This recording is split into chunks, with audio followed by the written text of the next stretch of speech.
Acte libre. Des pièces à voix nue, à regarder les yeux fermés. Un mécontent, un monologue d'Alphonse Allais.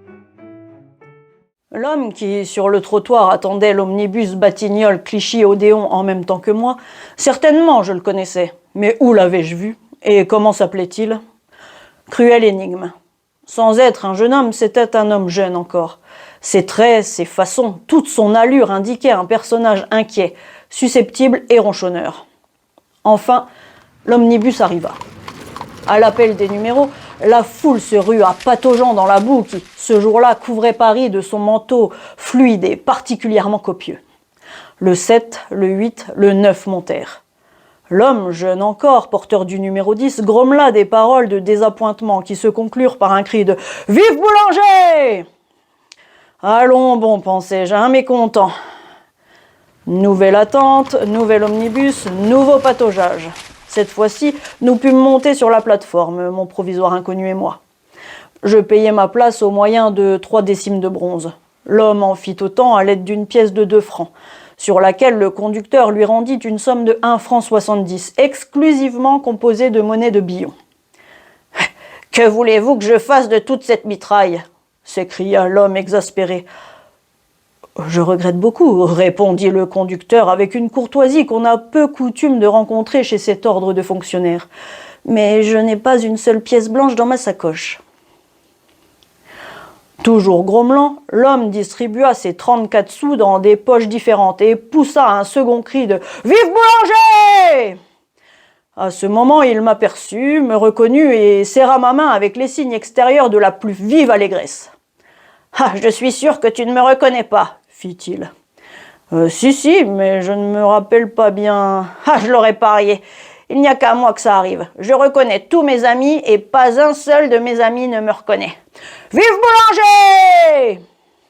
Il se décida à se nommer Fortuné Bidart, et tout de suite je reconnus mon vieux camarade de collège. Fortuné Bidart. Si jamais un nom s'applique mal à une personnalité, c'est bien celui-là. Dès sa plus tendre enfance, la vie ne fut pour lui qu'une perpétuelle récolte de guignes, qu'une forêt de gaffes, qu'un ouragan de pensums immérités. Chaque journée se marquait par un épisode malencontreux survenu à Bidart, en classe, dans la rue ou dans sa famille. Excellent élève, il n'arrivait jamais à décrocher le plus petit prix ou le moindre accessit. C'est à croire qu'une légion de mauvais petits démons tourbillonnait autour de Fortuné, s'ingéniant à faire rater ses pauvres entreprises. Une aventure, entre autres. Un jour, on faisait une composition de mathématiques pour le concours général. Fortuné travaillait avec un acharnement mêlé de joie. Évidemment, ça marchait bien. Tout à coup, Bidart s'essuya le front et se frotta les mains d'un air absolument satisfait. « Tu as fini ?» lui demandai-je à voix basse. « Oui, je n'ai plus qu'à m'être honnête. Épatant, mon cher, je n'ai pas manqué un problème. » Puis, avant de recopier sa composition, il leva le bras et fit claquer ses doigts. Le pion comprit et voulut bien acquiescer. L'absence de Bidart fut courte. Il revint à la hâte, ajustant ses bretelles, s'assit à sa place et poussa un cri qui nous alla droit au cœur. Parmi les papiers qu'il avait emportés, vous savez où, se trouvaient les feuillets du fameux brouillon si réussi. Allez donc le chercher maintenant. Bien entendu, le temps lui manqua pour refaire sa composition et, encore une fois, un joli prix de mathématiques lui passa sous le nez. Infortuné Bidart. Il m'apprit que la chance avait continué à lui tourner le dos avec la même obstination. « Rien ne me réussit, mon pauvre ami. J'ai travaillé comme un nègre et j'ai eu toutes les peines du monde à passer mes examens. Et tu veux que je sois content? Allons donc. Vive Boulanger! Vive Boulanger! Et les femmes donc. C'est encore ça qui me réussit. Je ne te parlerai pas de mes débuts en matière de femmes. Je te ferai dresser les cheveux sur la tête. Mais dernièrement, j'avais une petite bonne amie bien gentille, bien douce et que je croyais fidèle. Elle s'appelait Caroline.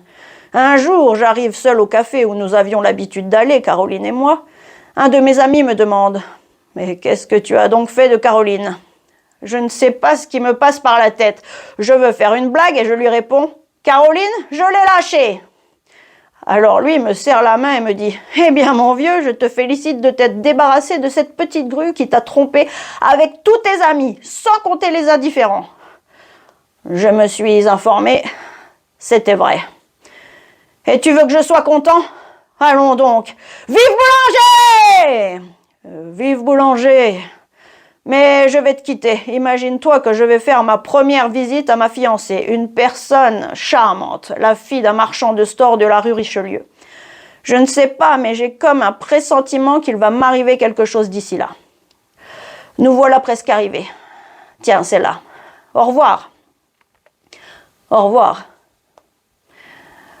Fortuné Bidart me serra la main et descendit.